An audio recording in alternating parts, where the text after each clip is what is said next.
An analysis and reaction from David Gergen and Mark Shields and 6 editors. Funding for the NewsHour has been provided by PepsiCo. Every day we enjoy people being cold to us, cutting us up, getting fresh with us, tearing into us, and calling us chicken.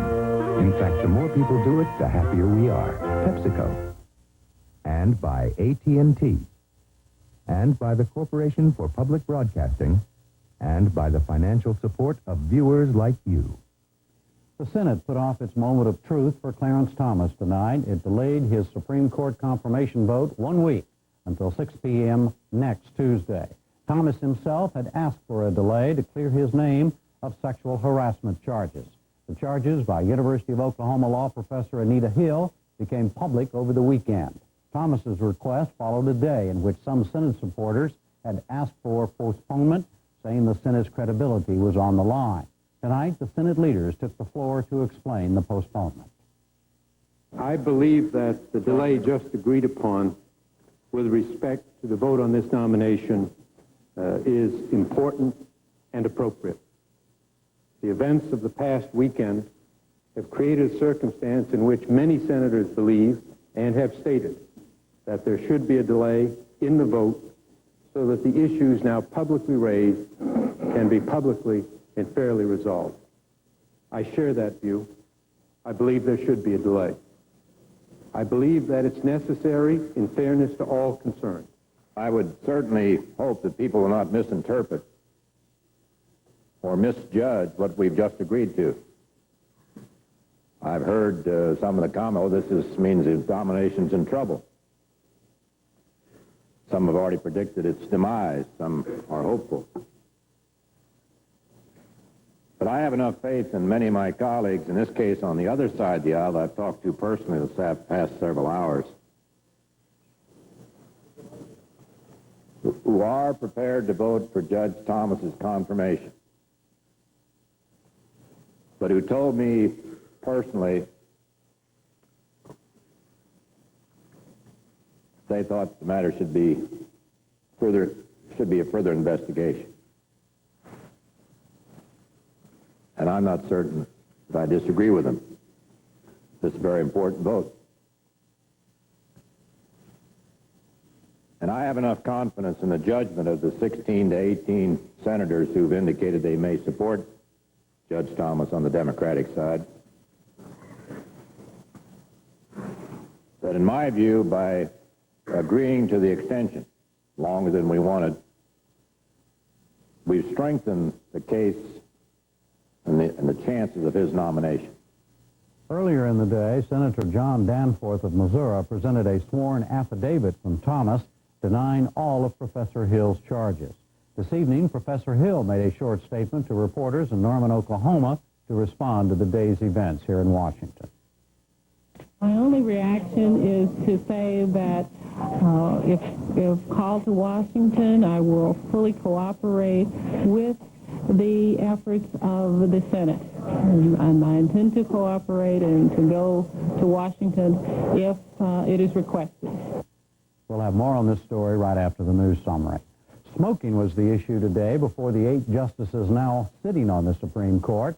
A lawyer for the family of a New Jersey woman argued warning labels on cigarette packages should not protect the manufacturer from lawsuits.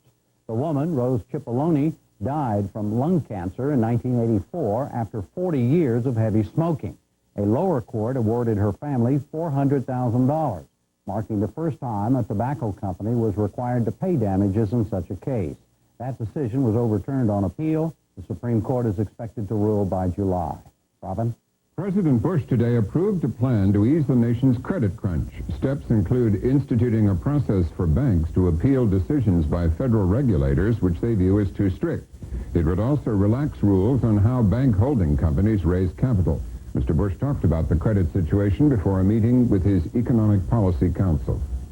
Good banks should make good loans, but they got to determine what that is. And what we want to do is ensure the federal government's not in the way, but fulfills its responsibilities, and that's the way we're going to be working here. But I want to finish this photo opportunity because I'm very anxious to get the details of some more planning here as to what what we might be able to do. House Speaker Tom Foley today ordered the House Sergeant-at-Arms to stop helping congressmen get out paying their parking tickets. Members of Congress are allowed to park almost anywhere in the District of Columbia, regardless of regulations, as long as they're on official business. Following today's action, members will have to appeal tickets themselves, rather than having the Sergeant-at-Arms do it.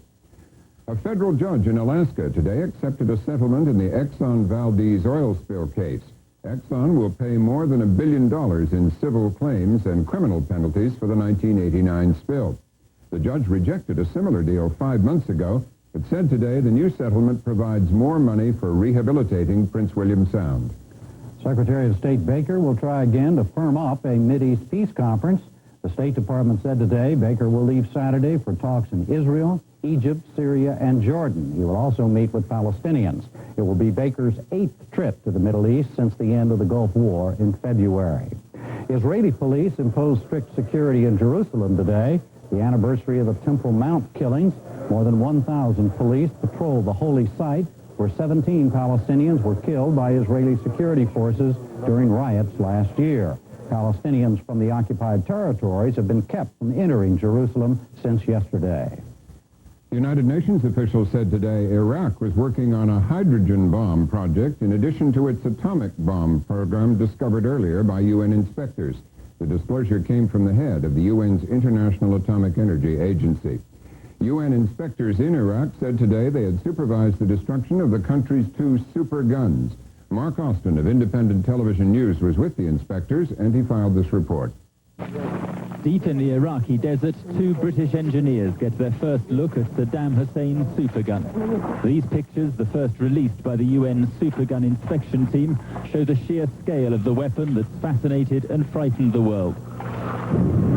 In a nearby weapons bunker, the shells that go with it. They've been fired only in testing.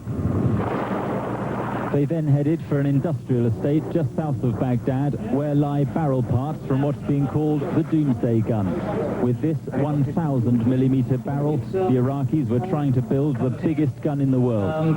Pretty good condition, not much deterioration. It was designed by the Canadian supergun pioneer Gerald Bull, mysteriously shot dead in March last year. Under UN supervision, the Iraqis have begun the destruction process, but cutting up the barrels of the superguns could take several weeks. The dismantling of a weapon the Iraqis couldn't hide. A ton of gunpowder, large grains of it, was also disposed of, this time in front of UN inspectors.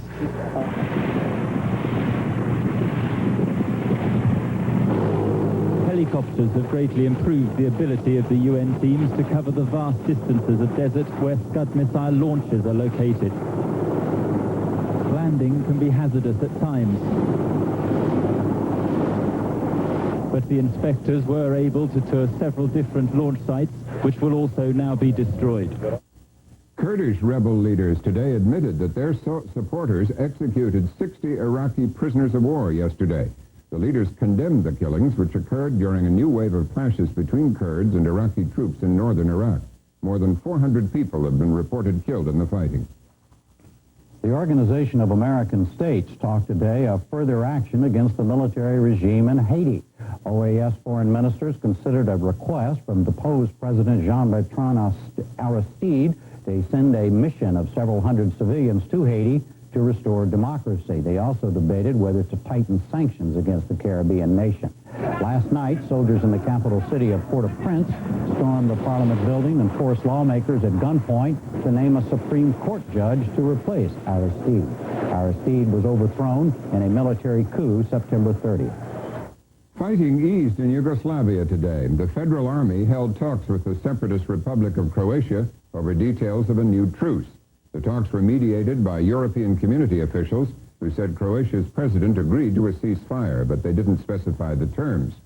Meanwhile, the neighboring Republic of Slovenia, which has also declared independence, reopened its borders with Croatia and with Austria. Long lines quickly formed at the border crossings. Japan today announced its first major aid package to the Soviet Union. It said it would lend the Soviets $2.5 billion.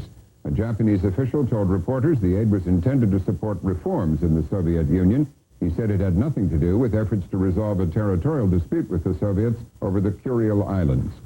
And that's it for the news summary tonight. Now it's on to full coverage of the Clarence Thomas drama in the United States Senate.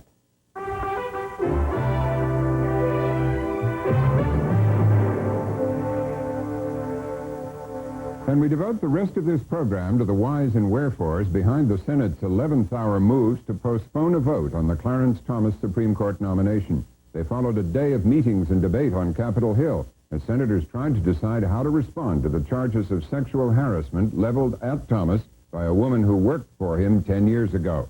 In a sworn affidavit released today, Thomas totally and unequivocally denied any misconduct, sexual or otherwise, toward Anita Hill, a former assistant to Thomas at the Equal Employment Opportunity Commission. Thomas said in the affidavit, "I am terribly saddened and deeply offended by these allegations." Correspondent Roger Mudd has been following the Thomas debate and has this report on today's developments. For the past 36 hours, the Senate has been playing a high-risk game of damage control. Republicans trying to control damage to Clarence Thomas. Democrats trying to control damage from outraged women's groups. Individual senators trying to control damage to their own credibility. And the so-called Senate Men's Club trying to control damage to its reputation. It was the charge of sexual harassment made by Oklahoma University law professor Anita Hill against Thomas that seemed to loosen the very plaster of the Senate. Reliving this experience has, it has been really bad for me. I mean, I can't even describe. It was bad enough to experience it once, but to relive it has been very bad, and especially with the frustrations that I have felt with trying to get the information in the right hands. Almost within the hour, the Republicans, led by Strom Thurmond of South Carolina, opened a barrage against the character and motives of Professor Hill. If she had been harassed in the education department, why did she choose to go with him again and run the risk of being harassed again? She didn't have to go there. She had a job at the education department and could have stayed there if she wanted to. Instead of that, she got up and wanted to go with him and did go with him. It cannot be true that we are going to tolerate a situation where anybody who wants to throw the mud gets to throw the mud. And if it sticks, that's just wonderful. From the beginning, there were gaps and inconsistencies not only in Professor Hill's account, but also in those from certain senators and from the White House. Who talked to Professor Hill first and when? Did she come forward on her own? What role did Senators Metzenbaum and Kennedy, who are opposing the Thomas nomination, play in the story? Did Judiciary Committee Chairman Biden and his staff fail to take her charges seriously? Did Hill delay the committee process by insisting on confidentiality? Did the FBI dismiss her allegations, as the White House claims, or did the FBI reach no conclusion, as Anita Hill claims? For most of today, one senator after another gave their answers. Now, Mr. President, I do not like the term sexual harassment because it doesn't give the full impact of what that means to the person who must endure this type of abuse. And make no mistake, it is abuse. It is abusive as a physical blow. Mr. President, Professor Hill has made serious allegations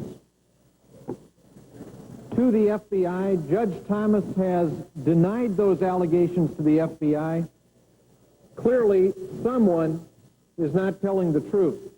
One of my colleagues, whom I considered a friend, on the other side of the aisle, with absolutely no evidence, is telling reporters that I am responsible for leaking Anita Hill's story to the press. That is wrong. That is untrue. Let me say emphatically again that nothing could be further from the truth. He owes me a public apology. Professor Hill struggled to make her story known to senators and expressed a desire to keep her confidentiality protected. I would not violate that request. I knew full well the impact these charges would have on the lives of both Judge Thomas and Professor Hill. And I would never have so callous a disregard for those consequences. I resent bitterly the suggestion that I would.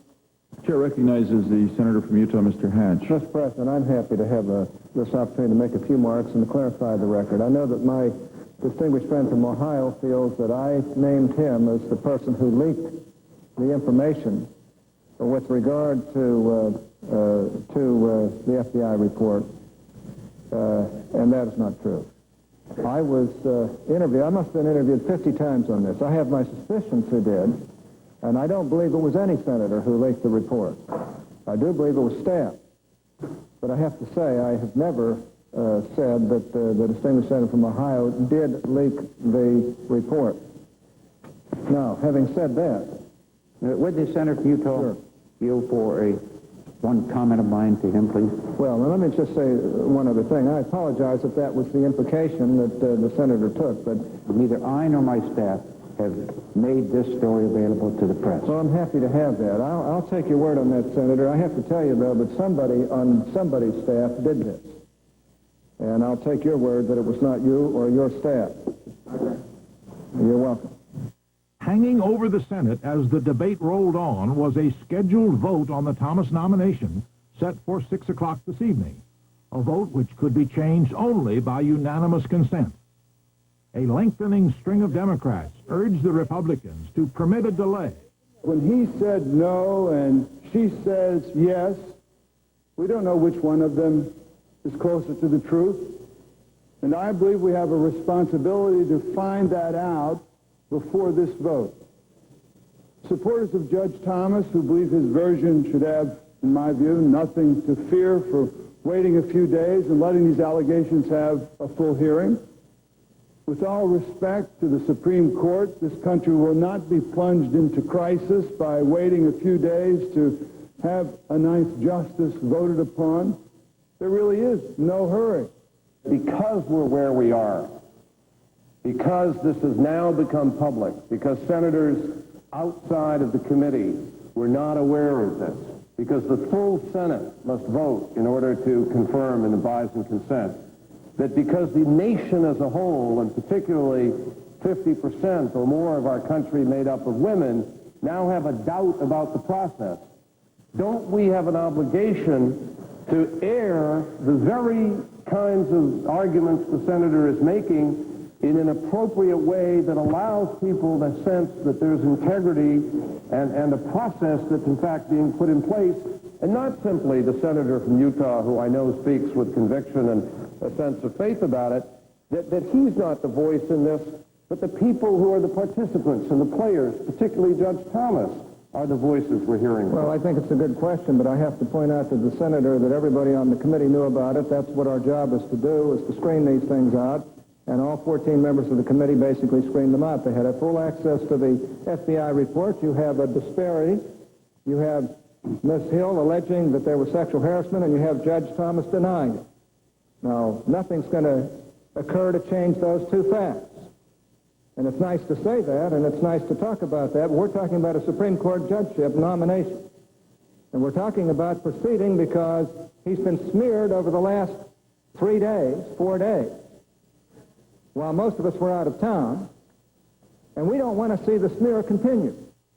Surely this body of 98 men and 2 women ought to have just a little self-doubt about our ability to cavalierly dismiss a charge to which the average woman obviously reacts in a very different fashion than the average man. As the pressure for delay built up, Senate Republicans and the White House grew nervous. Senator Danforth of Missouri, who has been serving as Thomas's patron and spokesman, called a press conference in a dramatic move to deflect the pressure. The first handout is an affidavit, a sworn statement by Judge Thomas, which, as you will see in reading it, is a categorical denial of the charges made against him. So he is not relying on his friends or on Jack Danforth to make the denial for him. He is doing it himself. He is doing it under oath in a sworn affidavit, which is a categorical denial of the charges. Danforth went from the press conference to the office of Republican leader Robert Dole to talk by telephone with Clarence Thomas. Danforth then revealed to the Senate what Thomas had said. What Clarence Thomas said to me on the phone, I have to clear my name.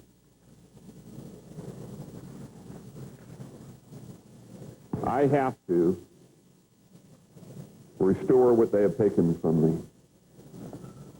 I have to appear before the appropriate forum and clear my name. So for 100 days, I've been the spokesman for this person, Clarence Thomas. And on this 100th day, I act as a spokesman again with great pain and great anger at an injustice which is being perpetrated on him. And I ask for a delay. And Mr. President, not a delay to torture him. A delay, I would say, of 1 day. Some would say you can't do it in 1 day. 2 days. To bring her here, to bring him here, to do whatever else they want to do. And then to have a vote at a time certain, 6 p.m. next Thursday, this coming Thursday, 2 days from now. Now that is reasonable. I think it's unfair. Republican leader Dole could see his party losing control of a nomination that appeared last week to be a lead pipe cinch. I think it's fair to say that the jury's right next door. The jury is gathered in Senator Mitchell's office.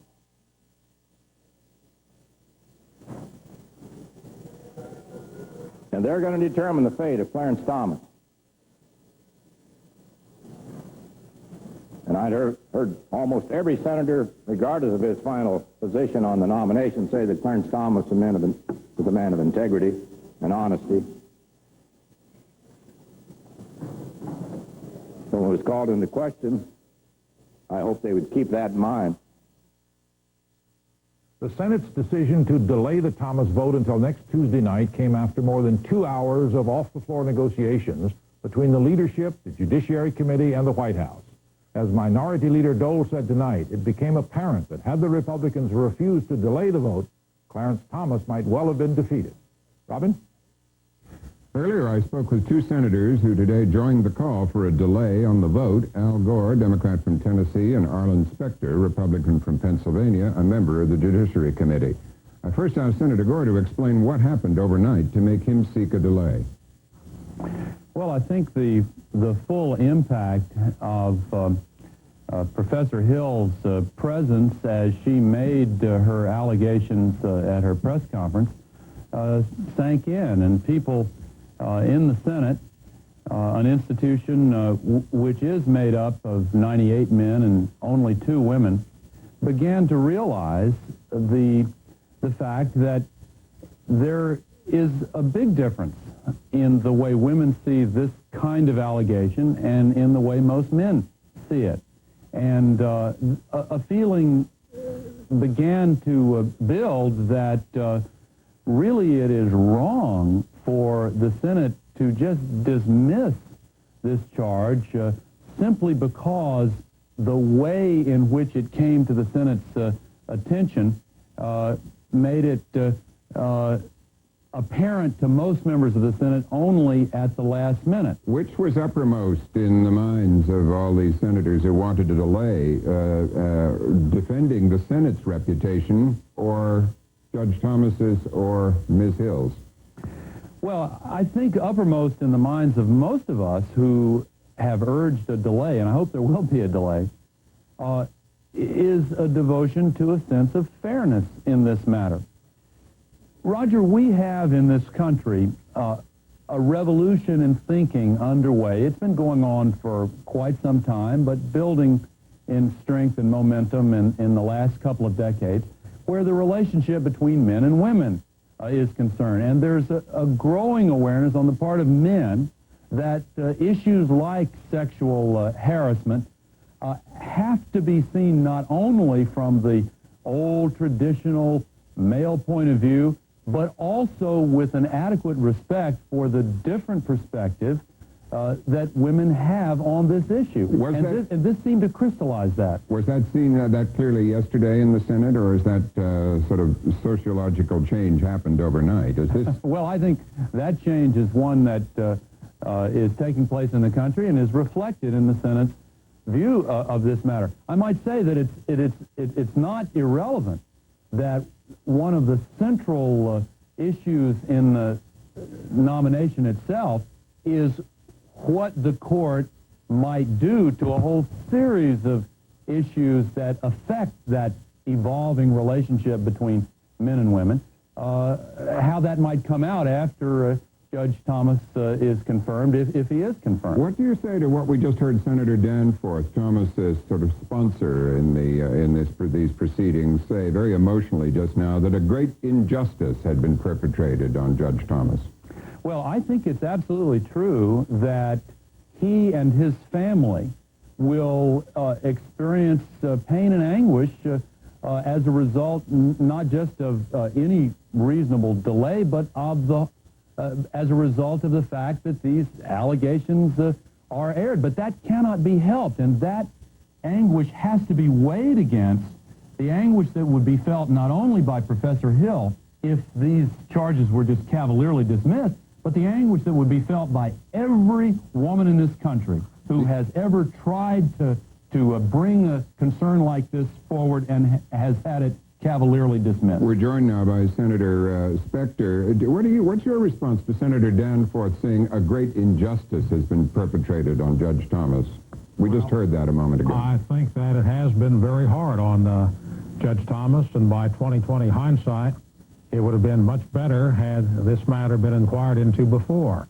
And the fact was that we did know about it back on Thursday, September the 26th. When I found out about it, I was very concerned, studied the FBI report, then asked for a meeting with Judge Thomas and discussed it with him. But we really have to move from this point forward, and the integrity, in a sense, of the Senate has been questioned about the thoroughness of our investigation, which could have been better in the past. But most important of all, we have the Supreme Court, which has to make very monumental decisions, and anybody who's confirmed there shouldn't go there with a cloud. You obviously underwent some conversion yourself overnight, Senator, from your position on this program last night. Sort of what went through your mind about overnight to make you say today that you thought there should be a delay? Well, I said last night that I was willing to consider it. Yeah. And I did consider it and came to the conclusion that there was just too much at stake here. My thinking has evolved. I was very unhappy in my exchange last night with Senator Simon of Illinois on the basis of the fact that he and others on the committee had this information back before the committee vote, and I think that was the time to air it. But after thinking about it, I came to the conclusion that whatever the motivation may be, the charges are there now, and there are a lot of people in this country who are very uneasy about what the Senate has done, very uneasy about the whole situation, and I think we can take a little more time, hear Professor Hill, hear Judge Thomas's response, make a judgment. I still don't think the votes are going to change. I think we'll end up about the position we were a couple of days ago. Senator Gore, what's going to satisfy you? What kind of a proceeding? I mean, is it going to be an open, televised interrogation of the judge and Professor Hill with other witnesses called? What is going to satisfy this now? Well, I think that'll be for the committee to decide. That would be my idea of a reasonable way to proceed, but that'll be up to the committee. I do want to point out that the committee knew about the evidence, but was constrained by a pledge to Professor Hill not to disclose her identity to anyone outside the committee. And now, I don't know all of what went on in the committee and what didn't, but I do know that that puts a real constraint on the committee. Now, this next proceeding has to be impeccably fair and thorough, and I'm confident that it will be if there's a reasonable time to conduct it. Senator Specter, what do you see as, you're a member of the committee, what do you see as an adequate process from here on, and how long should it take? I think that it ought to be a public hearing. The American people ought to be privy to it. I think we ought to hear from Professor Hill. I think we ought to hear from one corroborating witness, which she has, and I think we ought to hear from Judge Thomas. Now, that is the central issue. I think we ought to move ahead promptly, and I think we can get it resolved if we go to the hearings promptly within the course of a few days, by the end of this week. Senator Dole, the Republican minority leader, said on the floor today, what happens if we open it up? All kinds of allegations will come out of the woodwork the way they have on previous occasions. He mentioned some other instances. I mean, if other allegations appear as a result of these proceedings, would you then extend the hearings and bring more witnesses in? Well, I think we have to be prepared to deal with whatever comes up. But Judge Thomas has been in the public eye now since July 1st. And I doubt very much if there's anything else out there. But if it is, we just have to deal with it. There comes a point where we vote and it's finished. And if somebody comes up after the fact, so be it. That doesn't ordinarily happen with some issue which is as highly publicized as a Supreme Court nominee. I think we have one additional issue here. It's been in the background for some time, and now we ought to resolve it. Senator Gore, Senator Conrad said on the floor in the excerpts we heard, clearly someone is not telling the truth. Is that the way you see this? Oh, there's no question about that. It's a felony to make a false statement to an FBI agent compiling one of those reports. And I spent a good deal of time reading the whole file this afternoon, and Professor Hill's statement and Judge Thomas's statement are directly contradictory. So one of them has, it seems, committed a felony. But it seems to me there's one other important point here, Roger. If the Senate does delay this evening and give adequate time to explore this matter, we will be sending a very powerful signal to every employer in this country, to every woman in this country, to every citizen, that sexual harassment is now going to be taken extremely seriously. It's not going to be swept under the rug if it comes to the attention of the United States Senate. And I think that's a statement about the way the country is changing in our reaction to this whole matter. Senator Specter, do you agree with what's just been said? Clearly one of them is not telling the truth? I think that's true. And do you think that a day of questioning each of them is going to reveal which one of them that is? Well, we'll start with the day and we'll see. It is a very frequent occurrence in trials or controversies that there is conflicting testimony, and we just have to tackle it. Our job is to make a decision on who's telling the truth. Judge Thomas has been hanging out there for a long time. He's entitled to fairness. Professor Hill says, and understandably, that her integrity is an issue, and that's something we just have to resolve. But it happens in the courtrooms and hearings and proceedings all the time. Well, Senator Hatch and, Senator Gore and Senator Specter, thank you both for joining us. Nice being with you. Thank you. Now, how all of this looks to Gergen and Shields and 6 editors. David Gergen is editor-at-large of U.S. News and World Report. Mark Shields is a syndicated columnist. The editors are Lee Cullum of the Dallas Times-Herald, Cynthia Tucker of the Atlanta Constitution, Erwin Knoll of the Progressive Magazine in Madison, Wisconsin, Ed Baumeister of the Trenton, New Jersey Times, Patrick McQuegan of the Daily Oklahoman in Oklahoma City, and Gerald Warren, editor of the San Diego Union. Mark, the assumption at this point is, at the time that we are talking now, that the Senate will eventually tonight decide to, they've already delayed, they did not vote at 6 o'clock Eastern Time. The question now, apparently, is how long they're going to delay it and how they're going to do it. I mean, what the process will be from this point on. Are they doing the right thing?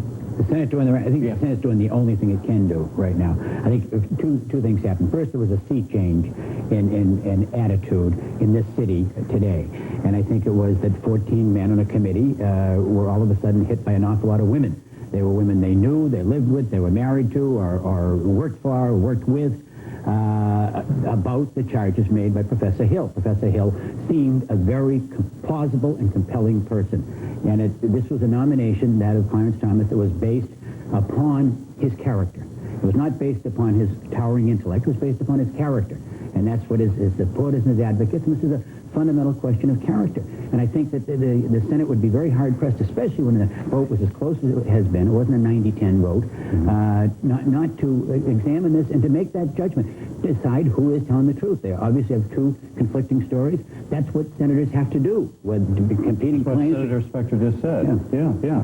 David, what happened? What do you think happened? Well, I think overnight, Jim, that there were a number of senators who were for Clarence Thomas, but not strongly for him, who began to waver. Essentially, the senators in the middle, and they felt that the integrity of the Senate was at stake, that they needed it because it is essentially an all-male institution, that they really did. In fairness to women, given the serious of sexual harassment charges, they had to have a further investigation. I also will tell you, I think there were people on the left who have been pushing this for a long time, who wanted a delay for one very specific reason. They wanted to dig up some more dirt on this guy. They've been trying to engage in character assassination right from the beginning. They've been pushing this very hard, and they hope that the extra time will bring some other people out of the woodwork. There are some people on the right who did not want a delay. They have only agreed to the delay because they don't have the votes anymore. Senator Dole said that. We got 41 votes for confirmation, and all these people were essentially said, if we don't get a delay, those who were, the Democrats who were favoring Thomas, many of them said, well, we'll go ahead and vote. If we have to vote tonight, we'll vote against him. That's correct. And they felt that on the Republican side, that they had about 41 for, about 41 against, and the rest were in the middle. And under those circumstances, it would be worse to have the vote and have him lose based on these charges than to go ahead and have a hearing. Mark, what does delay do? Is it going to work against him? I mean, do you think these votes are going to stay in place as a result of this? No, I think they're up for grabs right now, and I think it comes down to his being able to make the case. His testimony before the committee up to now was not marked by transcendent openness and candor. His character was emphasized in his background, but this is a man that about his openness in dealing with the committee was questioned, even by his supporters. I do want to say to David, I don't want to leave one point hanging, and that is that in every political dispute anybody's ever been in, there are certain people on your side you always devoutly wish were on the other side. I mean, just the fact that people were trying to dig up stuff about Clarence Thomas for months has nothing to do with Professor Hill. I mean, Professor Hill made this charge. Some people want to capitalize on it. Is totally extraneous to what she did. I mean, this is somebody who is a conservative, who was for Bork. She's a tenured professor at the University of Oklahoma Law School. This is not somebody who was invented whole cloth out of the woodwork or wherever to mix all kinds of bad metaphors. I mean, she just didn't emerge. This is somebody who really went to Oral Roberts University to teach law for the first. I mean, this is not some lefto pinko who's throwing stink bombs at this point. But there is also true, Mark, that we have had in this city increasingly, and we've talked about this before, about other people, and it's happened to Democrats, and it's happened to Republicans. There is a viciousness and an ugliness about the way we now sit in judgment on people. And there has been an attempt over the last couple of weeks, but ads in newspapers asking people to send in dirt on Clarence Thomas. The Senate Labor Committee was the first one that contacted this woman. It wasn't the Judiciary Committee. It was members of the staff. From the Senate Labor Committee went forward and contacted her and brought her out of the woodwork because they've been calling all over to everybody who's known Clarence Thomas, do you have any dirt on this fellow? There is a concerted effort. This is unlike what it's getting worse, and there's something wrong with it. Now, I just want to make one point back to you about one of the things. You said it's up to him to prove. that he didn't do it. It seems to me that he's innocent until proven guilty. It's okay. Good point. Let's get one thing straight. This poisonous attitude in this city, David alludes to, began, if I recall, by a Republican senator in 1988 accusing Kitty Dukakis of burning a flag. Okay, I mean, let's get that out. I mean, let's remember the Willie Horton campaign. This didn't all of a sudden come out of the Senate Democratic cloakroom. There is an atmosphere that has been tapped into. Let's tap into how this looks out in the country. Lee Cullum, is this Washington up to a nasty trick, or is this the way democracy is supposed to work? Jim, I think it is the way democracy is supposed to work. I think Professor Hill is very impressive. I think that every woman in the country, if I shouldn't speak for every woman, but I'll speak only for myself, looked at her and identified with her. She's accomplished, she's persuasive, she's calm, she's believable. So these charges can't be dismissed, and I very much resent the way this Senate committee let them go by. The Senate committee has been unfair to Thomas. It's the Senate committee that should have protected him by dealing with these allegations at the proper moment and not risking their leaking at the last moment, which was always a risk, and they're grown-ups, they knew that. Jerry Warren, do you agree that it was the Senate committee that's been unfair to Clarence Thomas and everyone else? I think the Senate committee has failed to do its job. Had the committee investigated these charges and had the members determined among themselves that there was no merit to these charges, then they could go ahead and vote him out to the full committee. And when the charges came out at the last moment, and I think that's very suspicious the way they came out, but when they came out, the committee members, the chairman on down, should have stood up and said, we looked at this allegation and we see no merit in it. How does it look to you, Cynthia Tucker? Is the Senate now in the process, at least, of trying to, or do you think it's doing the right thing and trying to make up for some mistakes it made before? Well, I think the only good news from today is that it appears that we're finally at the point where we should have been earlier in this process. If the Senate votes to delay the vote, and I think it should, then we will finally have time to have these charges fully investigated, as they should have been in the first place. Of course, the Senate is now busy trying to clean up its act. I think the overwhelmingly male Senate has understood how its handling of this affair appears to women all over the country. It appears as though the Senate Judiciary Committee did not take the charges seriously enough. If Professor Hill is to be believed, and I find her very credible, then not only did she give a statement to the FBI, but someone that she had talked to at the time that the harassment took place also gave a statement to the FBI. That means then it wasn't just a matter of he said and she said. She had a corroborating witness. I would think that that information alone would be enough for the Senate Judiciary Committee to want to know more. And I think that they now understand that from the beginning they should have wanted to know more. Ed Bellmeister, in Trenton, or from your perspective in Trenton, does it look to you like it's a case of the Senate just having made a terrible mistake, or is it a case that it is a man's club and they operated accordingly? Well, when I worked in Washington, one of the big stories was that the Congress had exempted itself from the Clean Air Act, so it could have a dirty power station. And I'm reminded of that because it looks like the Senate has exempted itself from understanding what's really going on. They've sort of just discovered that they're all male. My newspaper company is relatively small, 500 employees. Middle-aged men run it, as middle-aged men run so many companies. But we're very, very sensitive to this charge. When it is made, we all mobilize to investigate it and to deal with it. They're sort of hiding behind a recent discovery, it seems to me, that they're all male and that this issue is important. I think most companies take this issue very, very seriously, and their failure to take it seriously when they had evidence, and they're characterizing it tonight, listening, was it staff, was it your staff, was it my staff, is it because you only have two women, is it because they're left-wing and right-wing, misses the point. I think Sunday, when this thing first surfaced on National Public Radio, you call your neighbor outside the Capitol Beltway, and you knew that this thing had to be stalled because in the country at large, I think, we take the issue very, very seriously. Is it taken seriously in Oklahoma, Thad McQuegan?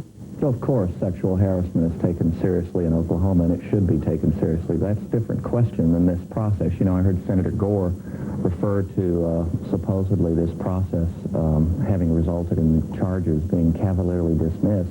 I do believe that Senator Danforth spoke for me, at least, when he said a terrible injustice may be in the process here.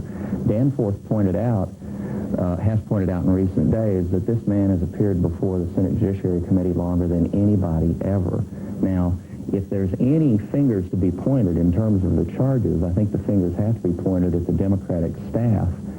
Senator Metzenbaum says it didn't come from his people. I wonder who it did come from. This thing got handled very slowly from its origins in early September. And the one thing I'll credit Professor Hill on is her assertion yesterday that she's not responsible for the timing of this. I'm absolutely convinced that staffers on the Hill are responsible for the timing, and she's not. Having said all that, I'm completely confident that the charges at their core are false. Why are you This is not because I know Clarence Thomas. And, you know, one of the earlier editorial commenters said this is more than he said, he said. She said, he said. I'm not really sure it's going to be more than that, despite the fact that there's allegedly one corroborating witness. You've got Phyllis Berry Myers, a former EEOC official, who is issuing her own allegation that, if anything, it's the other way around, and that the reason Judge Thomas is in deep trouble now is that he wouldn't respond to Professor Hill's interest in him. Now, you know, this is getting soap opera-ish. This is getting... I'm very worried about the future because I think that this kind of confirmation process is on the verge of being institutionalized. And after this gets handled 2 days from now, what other last-minute charge are we going to see? When will this finally be voted on, yes or no? Erwin Knoll, is this a soap opera and a terrible tragedy? Well, it may be a terrible tragedy, but it's also a very important business. And I think the Senate of the United States disgraced itself before the American people in the way it handled this matter. First, the committee members disgraced themselves by trying to brush this under the rug. And then the Senate as a whole by waiting until the very last minute tonight to decide whether this question was worth holding up a vote. It's an affront to every woman in America. It's an affront to every man in America who has some respect for his own dignity and that of women. I think the cavalier way that this was treated is mind-boggling. And the question needs to be sorted out. I don't know whether Professor Hill or Judge Thomas is telling the truth. All I can do is form an opinion by hearing her sworn testimony, by hearing his sworn testimony. That's the only way the senators can form a judgment, that they should even for a moment contemplate rushing to a decision on this crucial appointment. This man's likely to sit on the Supreme Court for 40 years. We need to know what kind of a human being he is. We need to know how he stands on basic questions of human decency. We're entitled to know that, and to attempt to ignore it for 3 weeks now or 4, to pretend that none of these allegations have been raised, and to rush to a judgment on this nomination without a public airing of this question, it just strikes me as terribly wrong. Lee Cullum, Senator Danforth said on the floor of the Senate, we ran a piece of it, that no matter what happens from this point on, Clarence Thomas's reputation is gone. I mean, he'll never get it all the way back because there's no way it can ever be proved beyond a shadow or a certain doubt in a lot of people's minds. Is he right about that? I think he probably is right about that, Jim, but there's an important point to be made here. Clarence Thomas had no reputation to lose. That's the problem here. He's very young. 43 is too young to be on the Supreme Court. This is not a mid-career move. This is the crown of a life. That's what it's supposed to be. I looked up Brandeis, Oliver Wendell Holmes, Warren Burger, Earl Warren, all in their early 60s when they were named. Souter, O'Connor, Kennedy, Scalia in their early 50s when they were named. Now we're dropping down to 43. Should we go to 35 and control the court for 3 generations instead of 2? It was an unseemly appointment to begin with on the basis of experience. And I think he is getting caught in a sawmill because of it, and that is a tragedy. David, do you agree that he really had no reputation to lose in the first place? I'm stunned. Bill Douglas happened to come on the court at a pretty early age. There have been some others. I think that the man has worked very hard over his 43 years to earn a reputation in the state. It's just dismissive. Well, it doesn't make any difference what happens to him, as if that's not an issue. That is part of the issue here. I trust that this proceeding will go forward fairly and be balanced. I should tell you, Jim, there are a number of Republicans and some Democrats who continue to believe tonight that he will be confirmed, because when it comes down to it, she made a very, very effective presentation yesterday. There's no question about it. She appeared to be a very sincere woman, and I think it was just very appealing. At the same time, there are aspects of this story which don't add up. There are inconsistencies already now coming out in the last 24 to 48 hours that Senator Simpson and others have brought out. And there are a number of people who believe that when it's all said and done, that she may not have a convincing case. He's entered an affidavit flatly denying it. We'll hear from her in her sworn statement. We haven't yet heard in a sworn statement, but there are aspects of this story which call into doubt her credibility. And if I can just make one last point, everybody is painting the Senate and the Judiciary Committee as if it did a terrible, reckless job. It should have taken more time to investigate this. But after all, this woman is a graduate, very fine woman, but she is a graduate of the Yale Law School. She's a sophisticated woman. She knew what the process was. She refused to let them use her name or let any investigation go forward until after the committee hearings were over. And then they did do an FBI investigation, and to say, and there are some very fine people, both sides of the aisle, who looked at this stuff and said, okay, we ought to go forward, and we ought not to put this on a public record because it doesn't seem to add up. It doesn't seem to be a credible story. But that story, that particular position or that point of view is not getting out to Trenton, New Jersey, is it, Ed Balmeister? That the Senate was actually acting responsibly in this case rather than... They look like the Keystone Cops. I mean, these are supposedly tough guys. If they had some defense contractor who had found out a way to make a $6,000 toilet seat, whether the defense contractor wanted his name used or not, they'd have hauled him before it. But before them, this was a very important issue. It's important to all employers, and these people are, if not employers, gatekeepers to employment on the Supreme Court. And they just bobbled it. And, if you read the newspaper accounts starting yesterday and the chronology today and hearing them today on the floor of the Senate, they do look like they don't know what they're doing. They're looking left, they're looking right, they're looking at staff, they're looking at various senators. They're offering different explanations. They do not look like a credible body to be metering people through to high positions at the moment. Mark, that's a serious charge to be made about the United States Senate. It is, and Ed is not alone in making it. I mean, the Congress has certainly suffered a number of body blows as well as bloody noses, many self-inflicted recently, whether the House bank pay raises in the dark, perks, PAC money, whatever. But I really think David is right in this instance. I think to Joe Biden's credit, he was dealing with the chairman of the Judiciary Committee, they were dealing with a terribly difficult and dangerous and still unresolved area of the law. And that is, a charge is made without a face and a name attached to it. I mean, it's a serious charge, that of sexual harassment, just as a charge of rape is that we went through in Palm Beach. And until there is a name and a face attached to it, and that's what happened yesterday, a name and a face and a person and a background and a resume was put to it, and then you've finally got a charge, because at that point, Professor Hill, as Chairman Biden said today, and I know he's going to take a lot of, my statement in his behalf is not going to absolve him from a lot of criticism that's going to come his way and the committee's way. He said we were preserving her own anonymity and her own desire for confidentiality. Which she asked for. Which she had asked for. Cynthia Tucker, you have any sympathy at all for that position? Actually, I do have some sympathy for that position. I believe that the Senate Judiciary Committee, had it called for a thorough investigation, could have still done so quietly and privately, and could have quietly and privately come to the conclusion that the charges either were unfounded or could not be substantiated. I don't think that is what happened in this case, however. I think the very surprise that we are hearing from some members of the committee indicates that not all of them were fully aware of the level of the charges or of Professor Hill's insistence on her willingness to cooperate. There's something else, though, interesting, I think, about this entire matter, and we haven't discussed it yet. I think the entire issue of sexual harassment is so vague, not only for most men, but throughout the workplace, for women as well, that the senators on the Judiciary Committee perhaps didn't know precisely what they were being told when they heard it. And I think that's one of the reasons that an investigation is absolutely necessary. The hearings could be helpful in helping all employers to understand what sexual harassment is all about. Do you agree with that, Pat McGuigan, that some good could come out of this in that regard?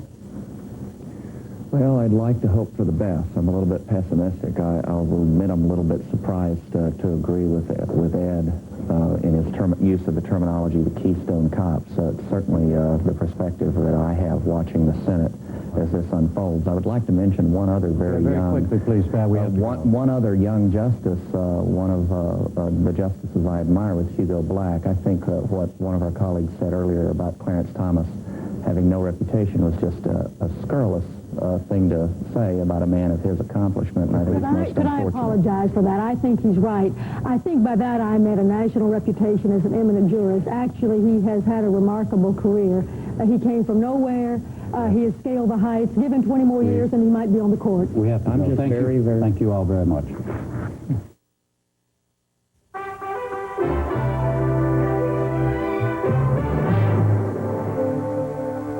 Again, the major stories of this Tuesday. The Senate put off for a week its vote on the Supreme Court nomination of Clarence Thomas. The nominee asked for a delay to clear his name of sexual harassment allegations. President Bush moved to ease the nation's credit crunch by loosening bank loan regulations. And the United Nations said Iraq was working on a hydrogen bomb program as well as the atomic bomb program discovered earlier. And that's the News Hour for tonight. We'll see you tomorrow night. I'm Jim Lehrer. Thank you and good night. Funding for the NewsHour has been provided by AT&T. AT&T has supported the MacNeil Lehrer NewsHour since 1983 because quality information and quality communication is our idea of a good connection. AT&T, the right choice. And by PepsiCo. And by the Corporation for Public Broadcasting. And by the financial support of viewers like you.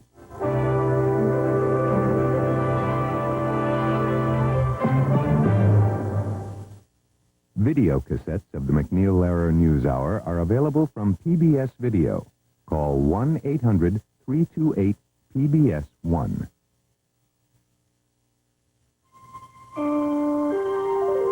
This is PBS.